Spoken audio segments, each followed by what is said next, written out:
नमस्कार मित्रांनो, स्वागत आहे तुमच्या या माझ्या नवीन यूट्यूब चॅनलमध्ये. तर आपण आज बघत आहोत नवीन कथा सवय. एका माणसाने त्याच्या घरी एक पोपट पाळला होता.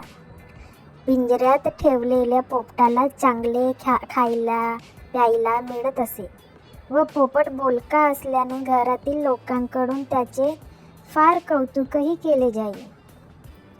पण पोपटाच्या मनात मात्र पारतंत्र्याचे शैल्य दाटून येई.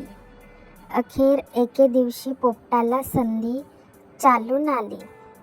त्या माणसाने पोपटाला खाणे देण्यासाठी पिंजऱ्याचे दार उघडले होते व त्याच्या हातून ते तसेच उघडे राहिले होते. माणसाला अचानक काही काम आल्याने तो ते दार उघडे ठेवून निघून गेला असता पोपट पिंजऱ्याच्या बाहेर निघून गेला.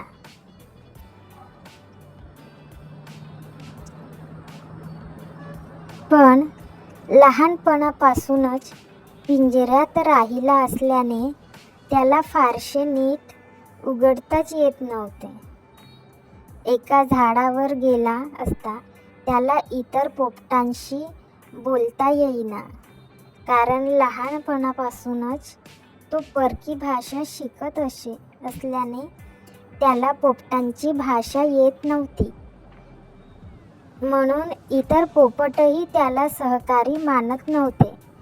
पिंजऱ्यात आयते खायची सवय असल्याने त्याला अन्न मिळवणे अवघड जाऊ लागले व ऊन वारा पाऊस याची कधीच सवय नसल्याने तो आजारी पडला व मरून गेला. तात्पर्य म्हणजे हेच, जास्त काळ गुलामगिरीत राहिल्याने तशीच गुलामगिरीची सवय अंगात मुरून राहते. मग परक्याची भाषा संस्कृतीच आपली वाटू लागते आणि मिळालेले स्वातंत्र्य टिकवण्यासाठीची जिद्द अंगी राहत नाही.